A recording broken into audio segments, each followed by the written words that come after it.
Thank you and welcome back to our channel Special Science Classes. তোমরা বাবা বলে দাও thank you and welcome. Thank you and welcome. Thank you and welcome. ঠিক আছে handshake. আজকে আমরা জ্যামিতির প্রাথমিক ধারণা নিয়ে আলোচনা করব। তো দুনিয়াতে আমাদের পৃথিবীতে অনেক রকমের জিনিস আছে। আমরা দেখি কোনো জিনিস গোল, কোনো জিনিস তিন কোণাকার, কোনো জিনিস লম্বা, কোনো জিনিস চার কোণাকার, হ্যাঁ কোনো জিনিস মোটা, কোনো জিনিস পাতলা। এই যে দরজা বানাচ্ছে, জানলা বানাচ্ছে, যে কোনো জিনিস বানাতে গেলে তার আকার আকৃতি, লম্বায় মোটায় কে কতটা, এগুলো জানার জন্য জ্যামিতি দরকার। পরিমাপ করতে গেলে জ্যামিতি দরকার। তো জ্যামিতি প্রথম যে সূত্রপাত, জ্যামিতির যে সবথেকে ছোট্ট চিহ্ন যাকে দিয়ে জ্যামিতি শুরু, তার নাম হচ্ছে বিন্দু। বিন্দু। বিন্দু দিয়ে শুরু আর মহাসাগর সিন্ধুতে গিয়ে জ্যামিতি শেষ। তো আমরা জানি যে জ্যামিতির সবথেকে ক্ষুদ্রতম ছোট্ট থেকে আরো ছোট্ট চিহ্ন হচ্ছে কি? বিন্দু। বিন্দু। বিন্দু এত ছোট যে এর দৈর্ঘ্য নাই, প্রস্থও নাই, উচ্চতাও নাই, কিছুই নাই। তাহলে বিন্দুটা কি ভূত? বিন্দুটা ভূত না, তাদের অবস্থান আছে। ঠিক বলেছ, বিন্দুর শুধুমাত্র অবস্থান আছে, কিন্তু বিন্দুর কোনো কি নাই? বিন্দুর দৈর্ঘ্য নাই, প্রস্থ নাই, দৈর্ঘ্যও নাই, প্রস্থও নাই, প্রস্থও নাই, উচ্চতাও নাই। উচ্চতাও নাই। আর দৈর্ঘ্য, প্রস্থ, উচ্চতা এগুলাকে একসঙ্গে কি বলে? মাত্রা। ইংরেজিতে কি বলে? ডাইমেনশন। তাহলে বিন্দুর দৈর্ঘ্য নাই, প্রস্থ নাই, উচ্চতা নাই, শুধু অবস্থান আছে। মানে কোনো মাত্রা নাই, শুধু এর অবস্থান আছে, একটা জায়গায় এ বসে আছে, তাকে বলা হচ্ছে বিন্দু। সেই জন্য বিন্দুর সংজ্ঞা কি বলা যাবে? কোনো মাত্রা নাই, দৈর্ঘ্য নাই, প্রস্থ নাই, হাইট নাই, কিচ্ছু নাই, শুধু একটা জায়গায় বসে আছে।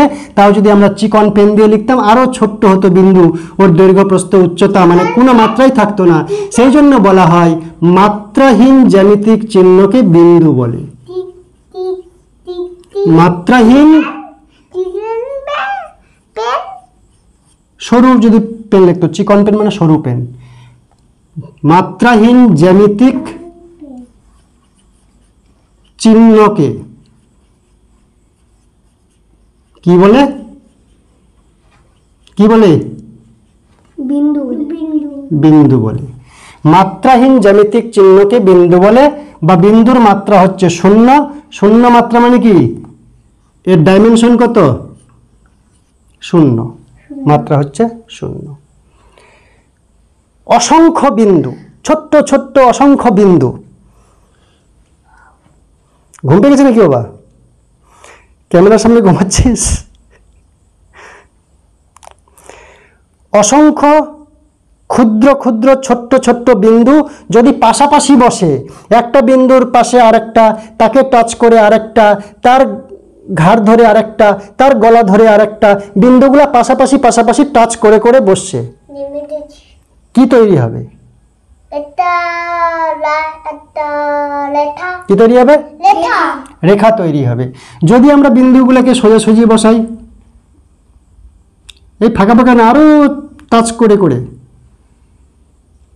তাহলে সরল রেখা তৈরি হবে। আর যদি বিন্দুগুলোকে আমরা বাঁকা বাঁকা করে বসাই, আরো পাশাপাশি, তাহলে বক্ররেখা তৈরি হবে। অসংখ্য বিন্দু পাশাপাশি বসলে তৈরি করে রেখা। একেবারে টাচ করে করে বসাতে হবে। কিন্তু রেখা আবার দু রকমের হয়। একটা হচ্ছে সরল রেখা, আর একটা বক্ররেখা। আরেকটা হচ্ছে বক্ররেখা।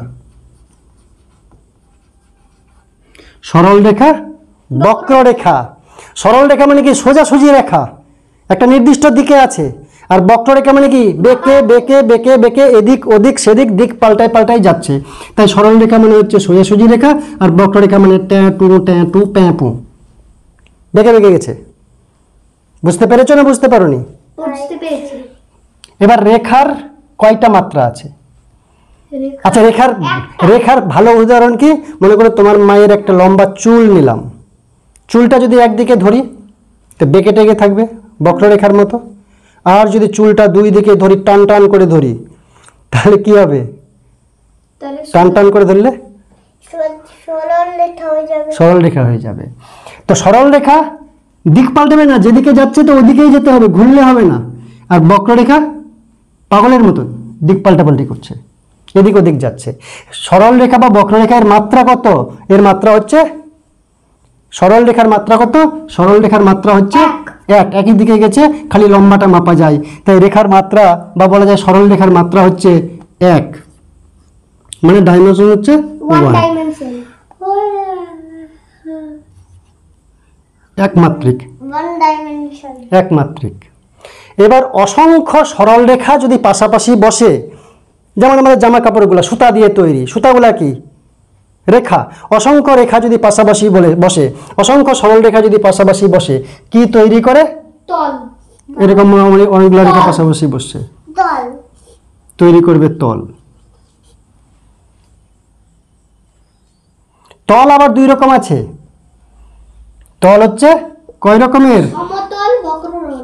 সমতল বক্রতল। বক্রতল। আর বক্রতল। সমতল মানে কি? প্লেন, এই যে বোর্ডটা আছে প্লেন আছে, এটা সমতল। আর বক্রতল মানে কি? তলটা আঁকা বাঁকা রয়েছে। যেমন বক্রতল উদাহরণ কি? জামাটা কুচকে কুচকে আছে, আর যদি কাপড়টাকে আমরা টান টান করে ধরতাম তাহলে সমতল হতো। এটা সমতল, দেওয়ালটা সমতল।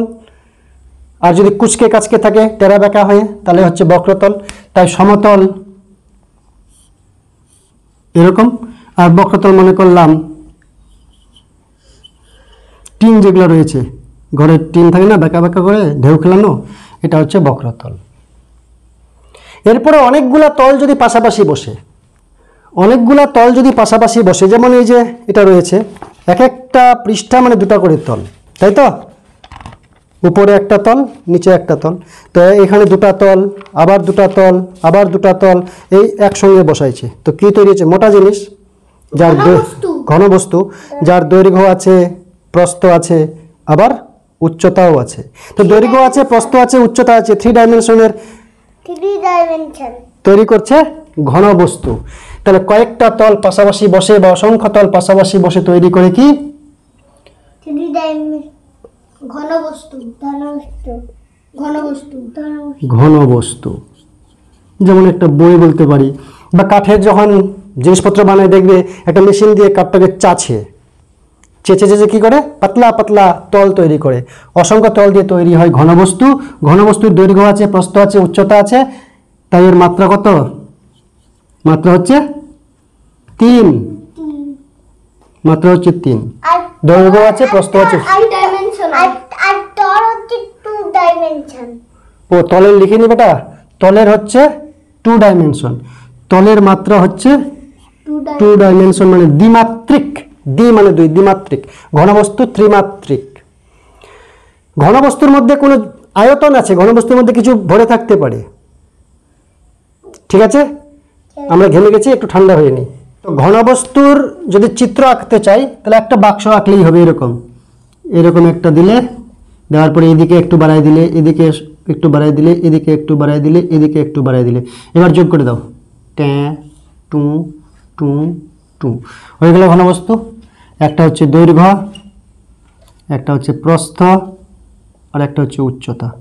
দৈর্ঘ্য, প্রস্থ, উচ্চতা, ঘনবস্তু। মাত্রা হচ্ছে কত? 3। এবার আমরা জেনেছি কি একটা রেখার মধ্যে কতগুলা বিন্দু থাকে? অসংখ্য। অসংখ্য। তাহলে একটা রেখার মধ্যে অসংখ্য বিন্দু আছে। এই বিন্দুগুলা কি একটা রেখার মধ্যে রয়েছে, সমান রেখার মধ্যে রয়েছে এই বিন্দুগুলা। তাই এই বিন্দুগুলোর নাম কি? সমরেখ বিন্দু। সমরেখ বিন্দু। গুড, সমরেখ বিন্দু। বিন্দু। একই রেখার মধ্যে রয়েছে বিন্দুগুলা, অসংখ্য বিন্দু আছে, তার মধ্যে আমি কয়েকটা বিন্দুকে চিহ্নিত করলাম, মনে করলাম এ বিন্দু, বি বিন্দু, এটা সি বিন্দু, এটা ডি, এটা ই, এটা এফ। তাহলে A B C D E F এই বিন্দুগুলোর নাম কি? সমরেখ বিন্দু। একটা বিন্দু দিয়ে কতগুলা রেখা আঁকা যায়? সরল রেখা আঁকা যায় একটা বিন্দু দিয়ে? জিরো। জিরো, ঠিক বলেছ। একটা বিন্দু দিয়ে তো রেখাই আঁকা যায় না, কারণ একটা রেখা, সরল রেখা আঁকাতে গেলে অনেকগুলা বিন্দু লাগে। তাহলে একটা বিন্দু দিয়ে গেছে কতগুলা রেখা, একটা বিন্দু দিয়ে আঁকা যায় কতগুলা রেখা? জিরো। কিন্তু যদি প্রশ্ন করি একটি বিন্দু দিয়ে যায়, একটি বিন্দু দিয়ে গেছে, এরকম কতগুলা সরল রেখা আঁকা যায়? অসংখ্য। অসংখ্য। অসংখ্য। দেখো নড়াচড়া করো না বাবা বেশি। এই বিন্দু দিয়ে এই রেখাও গেছে, এই রেখাও গেছে, এই রেখাও গেছে, এই রেখাও গেছে, অনেকগুলো সরল রেখা গেছে। মানে এটার নাম দিলাম এ বি রেখা, এটার নাম সি ডি রেখা, এটার নাম ই এফ রেখা, এটার নাম জি এইচ রেখা, সব রেখা গেছে। মনে করলাম এই বিন্দুটার নাম দিলাম ও, ও বিন্দু দিয়ে সমস্ত রেখাগুলা গেছে। তাহলে এই রেখাগুলা কি একটা নির্দিষ্ট বিন্দু দিয়ে গেছে, তো এই রেখাগুলোর নাম কি দেবো আমরা? ভালো করে শুনবে, সমবিন্দু রেখা। একই বিন্দু দিয়ে সব রেখা একই বিন্দু দিয়ে গেছে, একই বিন্দুর মধ্য দিয়ে সব রেখাগুলো পার হয়েছে, তো সব রেখাগুলা কি একটা আত্মীয়র মতো? এটা কিরকম সম্পর্ক? সম বিন্দু রেখা। বাহ, ভেরি গুড, সম বিন্দু রেখা। বিন্দু রেখা। তাহলে একটা বিন্দু দিয়ে কতগুলা গেছে, কতগুলা সরল রেখা আঁকা যায়? অসংখ্য। আর দুইটা বিন্দু দিয়ে গেছে, এরকম কতগুলা সরল রেখা আঁকা যায়? একটা। মাত্র একটা। কারণ সরল রেখা আঁকাতে গেলে এরকম দিয়ে একটা রেখায় আঁকা যাবে, আর আঁকা যাবে না। এই বিন্দু দিয়ে সরল রেখা আঁকলে একটা আঁকাতে যাবে, আর আঁকানো যাবে না। দুইটি বিন্দু দিয়ে যায়, এরকম একটি সরল রেখা আঁকানো যায়। কিন্তু যদি প্রশ্নটা আমি একটু চালাকির করি, যে দুইটা বিন্দু দিয়ে যায় এরকম কতগুলা বক্ররেখা আঁকা যায়? অসংখ্য। অসংখ্য। কিরকম? এখান থেকে একটা রেখা গেল ট্যাঁ টু এখান থেকে পার হলো, আবার এখান থেকে ট্যাঁ টু ঘুরে টুরে এখান দিয়ে পার হলো, এখান থেকে আবার এখান থেকে এখানে পার হলো, এই বিন্দু দিয়ে পার হচ্ছে। আরেকটা তো এখান থেকে এখান থেকে চলে যাচ্ছে। ওটাও আঁকানো যায়। তাহলে বক্ররেখা দুটা বিন্দু দিয়ে গেছে, কতগুলা বক্ররেখা আঁকা যায়? অসংখ্য। এবার আমরা জানবো কোণ নিয়ে। দুটা সরল রেখা দিয়ে কি তৈরি হয়? কোণ। এই যেমন এটা একটা কোণ, দুটা সরল রেখা, এটা একটা সরল রেখা, এটা একটা সরল রেখা, একটা বিন্দুতে এসে মিলে গেছে, এটা তৈরি হলো কোণ। এটা একটা কোণ, আরেকটা আমি কোণ আঁকাচ্ছি, এরকম দেখ, এরকম এরকম। এবার তোমরা বলো যে এ কোণটা বড় না বি কোণটা বড়, কোনটা কোণ বড়? এ কোনটা? ঠিক, এ কোণটা বড়। কেন? ওটা বেশি মিলে আছে, কোণটা বেশি মিলে আছে। অর্থাৎ এই মাথা থেকে, এটাকে শীর্ষবিন্দু বলে, মাথা থেকে যতটা দূরে আমি গোল দাগ দিব, মাথা থেকে যতটা দূরে আমি গোল দাগ দিব, এখানেও মাথা থেকে ততটা দূরে গোল দাগ দিব। কোন দাগটা বড় হচ্ছে? গোল দাগের এটা বড় হচ্ছে, এটা বেশি ফাঁকা আছে। যে বেশি ফাঁকা সে হচ্ছে বড় কোণ, যেটা ফাঁকা কম সেটা হচ্ছে ছোট কোণ। এবার আমি এই বড় কোণটার, এটা বড় বড় বড় কোণটা আমি এইটা বাহু আর এইটা বাহু ছোট করে দিলাম, কোনটা বড় হলো না ছোট হলো? বড় হলো না, ছোট হলো না। বাহ, ভেরি গুড। বড়ও হলো না ছোটও হলো না, কারণ কোন বাহুর উপর নির্ভর করে না, নির্ভর করে এই গ্যাপের উপর। তাই এখানে এ কোণ হচ্ছে বড় কোণ আর বি কোণ হচ্ছে ছোট কোণ। তাহলে কোণ আঁকাতে গেলে কতগুলা বাহু দরকার? ক্যামেরার দিকে তাকাও। কোণ দুটা বাহু দরকার। তাহলে এই একটা বাহু, এই একটা বাহু, এটা কি কোণ তৈরি হলো কি হলো না? হলো না। কেন? একটা বিন্দুতে আসতে হবে, একটা বিন্দুতে মিলিত হতে হবে। তাই এখান থেকে এসে একটা বিন্দুতে মিলিত হবে, তবেই তৈরি করবে কোণ। সেজন্য বলা হয় দুটি সরল রেখা একটি বিন্দুতে এসে মিলিত হলে, দুটি সরল রেখা, এদিক থেকে একটা সরল রেখা, এদিক থেকে একটা সরল রেখা এসে একটা বিন্দুতে মিলিত হলো, তাহলে কোণ তৈরি করলো। দুটি সরল রেখা একটি বিন্দুতে এসে মিলিত হলে যে জ্যামিতিক চিত্র তৈরি করে তাকে কোণ বলে। দুটি সরল রেখা একটি বিন্দুতে এসে মিলিত হলে যে জ্যামিতিক চিত্র তৈরি করে তাকে কোণ বলে। তুমি বলো কোণ কাকে বলে? দুটি সরল রেখা একটি বিন্দুতে এসে মিলিত হলে যে জ্যামিতিক চিত্র তৈরি হয় তাকে কোণ বলে। ঠিক আছে, থ্যাংক ইউ। এবার আমরা কোণ সম্পর্কে জানবো। খুব ইন্টারেস্টিং জিনিস কোণ। মনে করলাম যে এখানে একটা রেখা আছে। এটা কি রেখা? সরল রেখা। গুড, সরল রেখা। সরল রেখার উপর আরেকটা সরল রেখা বেঁকা হয়ে দাঁড়ায় আছে, এরকম মনে কর। এই এরকম দাঁড়ায় আছে। এবার উপরে যে দুটা কোণ আছে, এদিকে এ কোণ, এদিকে বি কোণ, কোনটা বড় কোণ বাবা? এ কোণ, এ তো এ কোণ বড় কোণ। ভেরি গুড, কারণ বেশি মিলে আছে। এটা এ কোণ, এটা বি কোণটা ছোট কোণ, এ কোণটা বড় কোণ। এবার যদি এরকম করি, একটা সরল রেখার উপর আর একটা সরল রেখা দাঁড়ায় আছে, আমরা যেমন মাটিতে দাঁড়ায় আছি মেঝেতে, এরকম দাঁড়ায় আছে সোজা করে, যে এদিককার কোণটা আর এদিককার কোণটা সমান কোণ। তাহলে এই কোণ আর এই কোণ কি সমান? সমান মানে সম, ওই জন্য এই কোণটাকে বলে সমকোণ। আর এদিককার কোণটাও কি বলে? সমকোণ। সমকোণ। মানে দুদিকেই সমান সমান কোণ আছে না, সমকোণ। কিন্তু এটা সমকোণ হয়নি, আর এখানে সমকোণ হয়েছে। আর সমকোণ মানে শুনলে অবাক হয়ে যাবে, সমকোণ মানে হচ্ছে 90 ডিগ্রি। ডিগ্রি আমরা জ্বর মাপি ডিগ্রিতে, ওরকম কোণ মাপা হয় ডিগ্রিতে। আমরা যেমন ধান চাল মাপি কিসে? কেজিতে, মনে, কুইন্টালে। সময় মাপি সেকেন্ডে, মিনিটে, ঘন্টায়। আমি যদি বলি চাল কিনতে গেছি, আর চাল কিনতে গিয়ে বলছি আমি যে 2 ঘন্টা চাল দাও, চাল দিতে পারবে? পারবে না। চাল কিনতে গেলে কেজিতে চাল কিনতে হয়। ঠিক সেরকম কোণ মাপা হয় ডিগ্রিতে। তো ডিগ্রি আবার 2 রকমের আছে। একটা আমরা আমাদের জ্বর হলে ডিগ্রিতে মাপি, ওটা বেশি গরম না কম গরম ডিগ্রিতে মাপা হয়। আর ঠিক সেরকম কোণ মাপা হয়, এটাও কোণ মাপা হয় ডিগ্রিতে। তো ডিগ্রি মানে কি? এই কোণটা কত ডিগ্রি? সমকোণটা কত ডিগ্রি? 90 ডিগ্রি। একটা সমকোণকে কেটে এখানে নিয়ে আসলাম। দুদিকে দুটো সমকোণ আছে কিনা, একটাকে কেটে নিলাম, এখানে আনলাম। তাহলে এইটা হচ্ছে 90 ডিগ্রি। 90 ডিগ্রি মানে কি? এটাকে যদি 90টা ভাগ করি, এখানে মোট হচ্ছে 90 ডিগ্রি, এই ফাঁকাটা হচ্ছে 90 ডিগ্রি। এটাকে যদি আমি সরু সরু করে, চিকন চিকন করে, আরও সরু করে, আরও সরু করে 90টা টুকরা করি, তাহলে এক একটা দাগ হবে 1 ডিগ্রি করে। তার মানে 1 কেজি চাল মানে এতটা, আইডিয়া? তাহলে 1 ডিগ্রি মানে কি? এখানে 90টা ডিগ্রি আছে, তাহলে 1 ডিগ্রি যদি আঁকাই, এটার সঙ্গে এটা তাল মিলে, আর এর থেকে ছোট হবে, এর থেকে ছোট কোণ হবে 1 ডিগ্রি। চাঁদার সাহায্যে আমরা এই কোণগুলো মাপতে পারি। এবার মনে রাখতে হবে, এই সমকোণ আর এই সমকোণ যদি যোগ করে দিই, রিয়ান উত্তর দিবে। এখানে 2 দিকে 2টা সমকোণ আছে, 2 দিকে 2টা সমকোণ আছে, এই দিকে আছে 90 ডিগ্রি, এইদিকেও আছে 90 ডিগ্রি। দুটা কোণকে আমি যোগ করে দেবো একসঙ্গে, তো কি রাস্তা আছে, কি চালাকি আছে, কি বুদ্ধি আছে?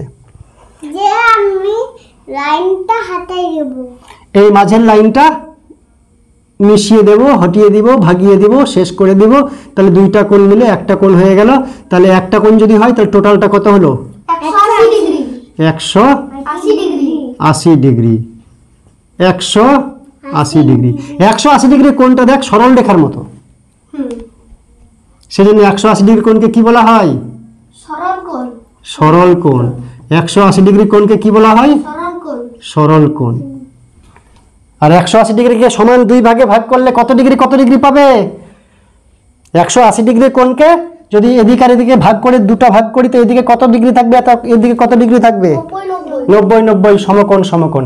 এবার আমরা জানলাম যে 90 ডিগ্রি কোণকে বলছে সমকোণ। দেখতে কিরকম? এরকম সোজা, একবার সোজা, দেখা না। আর সরল কোণ মানে এরকম সরল কোণ। এবার উপরে আছে 180 ডিগ্রি, নিচে কত ডিগ্রি আছে? নিচেও আছে 180 ডিগ্রি। যদি দুটাকে যোগ করতে চাই, তো রেখাগুলো মিশাই দিতে হবে। অর্থাৎ একটা বিন্দুর চারপাশে আছে মোট কোণ কত? 160 ডিগ্রি। 160 না 360? 360 ডিগ্রি। এবার মনে রাখতে হবে 90 ডিগ্রি কোণটা কি কোণ? সমকোণ। এবার এই কোণটাকে আমরা ছোট করব, বড় করব চালাকি করে। বাবা, এই কোণটার সঙ্গে আমি যোগ দিব অন্য কোণ, তো একটা অন্য কোণ আঁকালাম এখানে। এবার এই কোণটাকে ওটার সঙ্গে যোগ করে দেবো, একসঙ্গে করে দেবো। তাহলে কি বুদ্ধি আছে? দুটা পাশাপাশি ঘরকে যদি আমি যোগ করতে চাই কি করতে হবে?